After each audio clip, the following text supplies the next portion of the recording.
I'm not saying I would recommend this, but I Yeah. personally think the opportunity cost for a young guy to be spending that much money on a car or a watch or even Yeah. designer clothes is too big for me to like it. And so I'm doing, courses with MIT, courses with Harvard, doing, business coaching, whatever. I'm spending a bunch of money on that, Yeah. trading stuff, and challenges also cost money. If I spend, for example, $10,000 on a watch, that's actually $100,000 over the next couple of years because of the opportunity cost.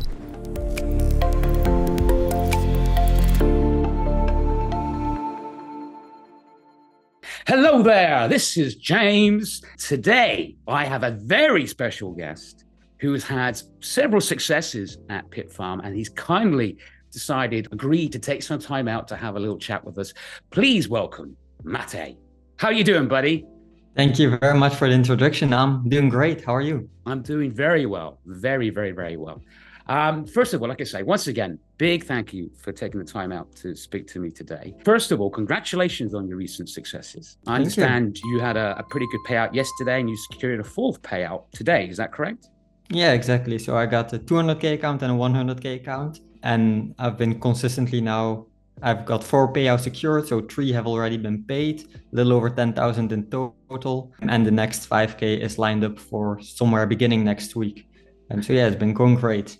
Fantastic, my friend. Fantastic. Have you always traded with prop firms, or have you done retail market as well?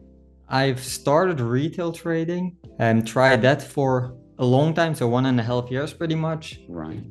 Decided to take a break from trading for a year, a little less. Then I came back, and then I found out about prop firms, or I really gave them the attention. I'd always heard about them, but the mentor I had at the time, he was very against it, and I kind of just listened to what he said. So I never really gave him a good look. But then when I came back from my break, I was also without the mentor, so I could really clearly look at things myself more.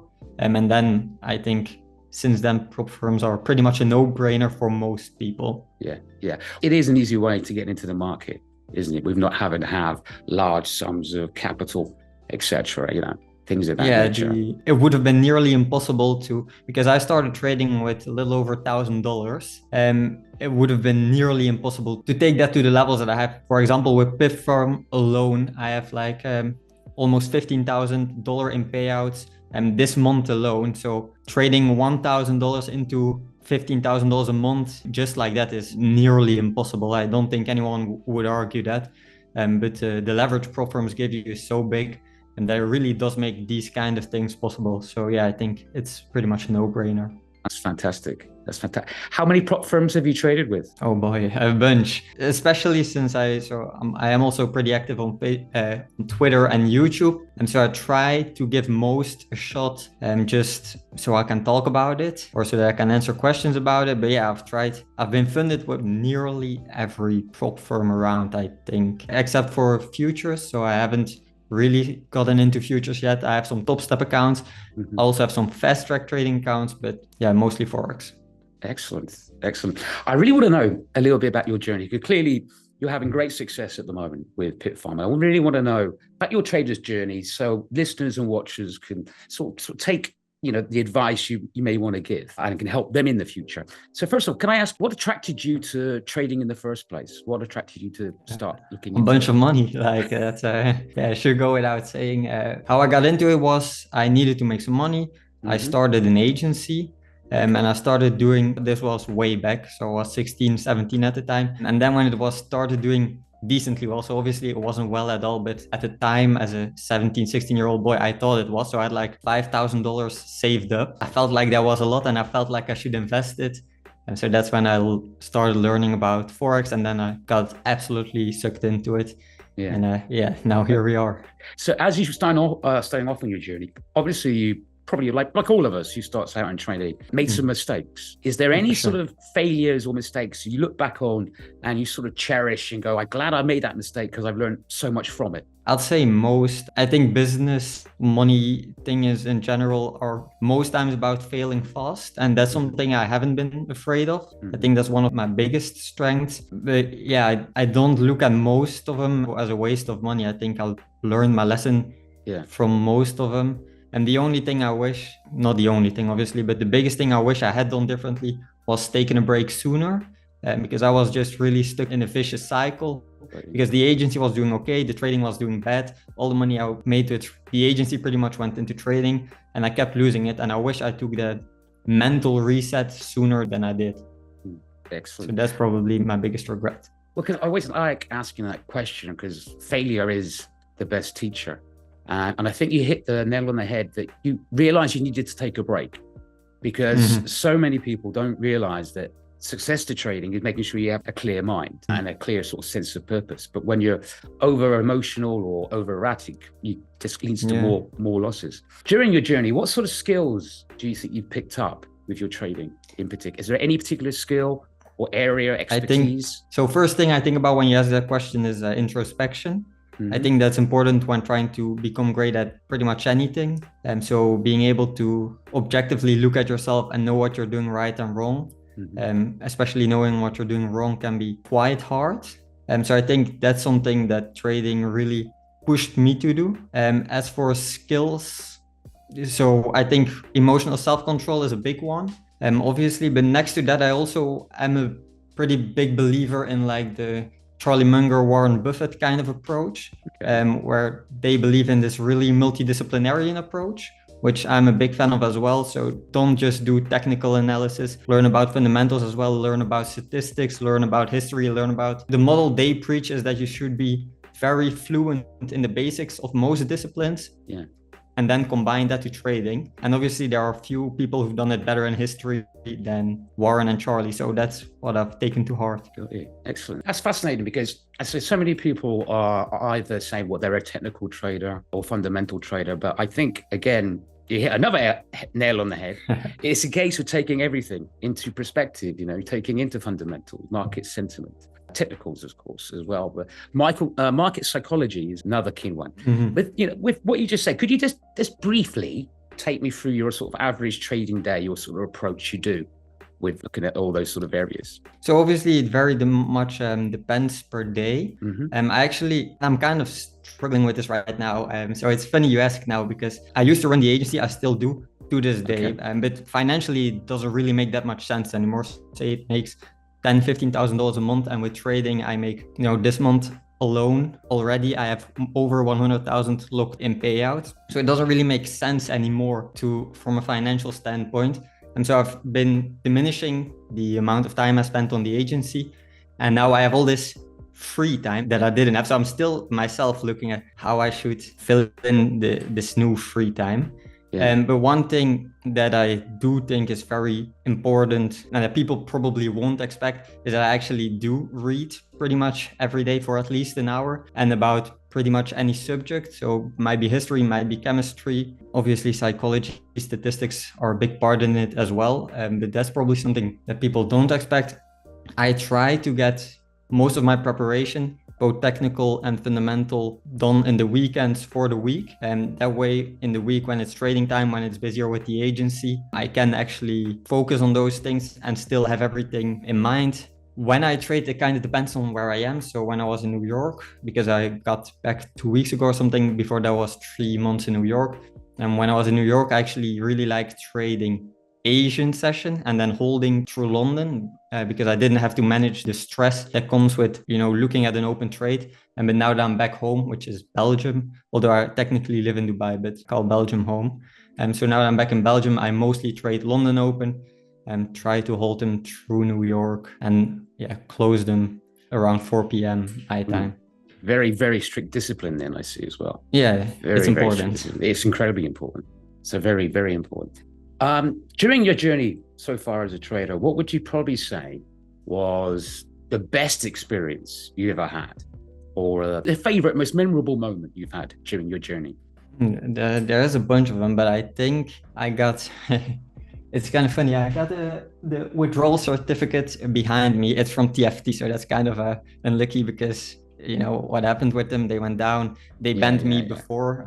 So I was fucked already, but that was my first relatively big payout. So it was $4,500. I still remember getting that one because it really showed me this is possible. I just made that much money and with relatively low effort. And I remember going to my parents and I'm like, yo, this money hit my bank account. Look at this. Who would have thought? So that's kind of when it became very obvious to me that this was possible and this wasn't just a gimmick. So I think that one is probably has a special place in my heart. Absolutely understandable. Did you treat yourself to anything, by the way? No, never. No, still don't. I'm not saying I would recommend this, but I personally think the opportunity cost for a young guy to be spending that much money on a car or a watch or even designer clothes is too big for me to like it.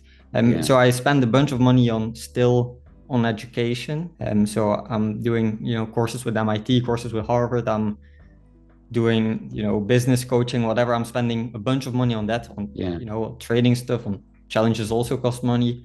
So I'm spending a bunch of money on that. And I just feel like the ROI I can get on more challenges, on more education is so massive that if I spend, for example, $10,000 on a watch, that's actually $100,000 over the next couple of years because of the opportunity cost. So I don't really like spending money that much. It's kind of changing since the last couple of months have been really great. So it's hard to even reinvest all that money into education. So my stance on this might change. But when I was making below 20K a month, I would never spend money on anything. So no, didn't treat myself. You're extremely impressive young man, by the way. I'm very impressed. Very impressed.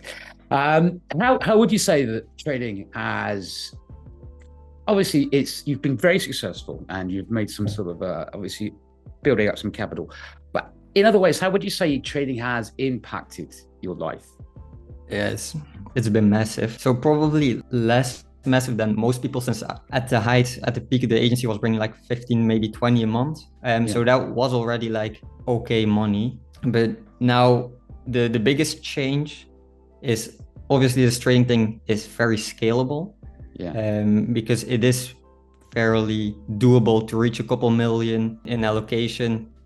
Take a couple percent of that a month and you're easily looking at 6 figures a month. So I think it's one of the easier scalable ways, because working in agency $200,000 a month is very, very hard, would take me years, if not decades. But this is pretty easy, I'd say. And then the other thing is that actually, once you've got it all nailed down, it doesn't take that much time, which is cool, but it's also kind of a struggle, which I just explained. Like now I have all this free time. I don't really know what to do with it. But yeah, it's given me a lot of money for relatively little work. So that's how it impacted my life. Excellent. What's your plan moving forward?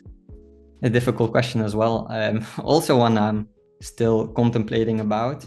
So I do like to travel a lot. I have been traveling a lot. I would like to keep doing that. But from a business perspective, I'm still not sure if I'm just going to keep it as it is and bring in between $50,000 and $100,000 a month and just relax, or if I'm going to try and really scale the trading part up, although that will go with a lot of headaches, because now I'm trying to go with mostly S-tier firms. But if you're trying to attract more capital, then you'll have to go with some of these less reliable firms, which really is a headache. I used to do it, so I used to have even more in funding, but it was a real headache. So I kind of slowed down a bit, or maybe I'll just get into an AI business, something like that. I'm not sure yet.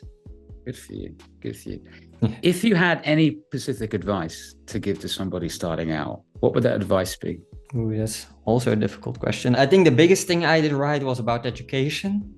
So that's probably what I'd say is, and don't just go on YouTube or on X. And even though I am on YouTube and on X, right? So I'm kind of shooting myself in the foot here, but you should predominantly listen to people who have a really, really, really proven track record, who are, Charlie Munger has all these great talks online. Warren Buffett has all these great talks online. You should really go listen to those. You should really become familiar with the basics of statistics, of psychology. And so that's probably what I would say. Try to get a very good understanding of the very simple things of the broadest disciplines.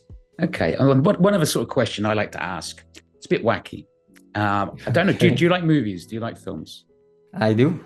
What would you say is your favorite film about trading and why? Immediately thinking about The Big Short. I think it's a great story and it's incredible. I think it shows that it's crazy that no one saw it, while it was not super hard to see. So I think that's a super interesting film. So yeah, that's my favorite one. I've tried to watch that with my girlfriend a couple times, but Yeah. she hasn't been she She's not hasn't into survived it it much. yet. Yeah. Yeah. Fair enough. Now you said I've got to add one more question, because I said you said you Go love ahead. traveling and you'd like to carry on traveling. Where would you like to go? Is there a certain country you've never been to yet, which you're aiming to go to? Yeah, Australia in general, I would love to go. It's kind of tricky because I got a dog, Right. and I always take him with me everywhere. Oh, brilliant. Yeah, and we even went with me to New York and to Dubai and wherever he's going with me. But to Australia, it's kind of tricky. And so I would love to see Sydney, for example. Yeah. But if you go with the dog, he has to be quarantined for 3 to 4 weeks. I'm not sure if I want to put him through that, to say so. Understandable. Well, listen, Mate, it's been so fantastic to have you here. And thank you so much for spending the time with me. And thank you for putting up the fact that I've got a cold. And thank you to the viewers and listeners seeing me sniffling a bit and every now and then having to, use a tissue. So my apologies about that. But Mate, thank you so much. Can I wish you all the success in the future? I have to say, I'm extremely impressed with your outlook in life and in trading, mate. I have no doubt, though we discussed your journey so far, you're going to go even further on. And I wish you all the success. Thank you very much. So thank you very much for taking the time out. And thank you everybody for watching, listening, and like I say, putting up with me with my cold. Please leave a comment below on what you think of Mate's journey or what so far you've discovered in your trading journey. Anyway, till next time, every single one of you out there, trade safe.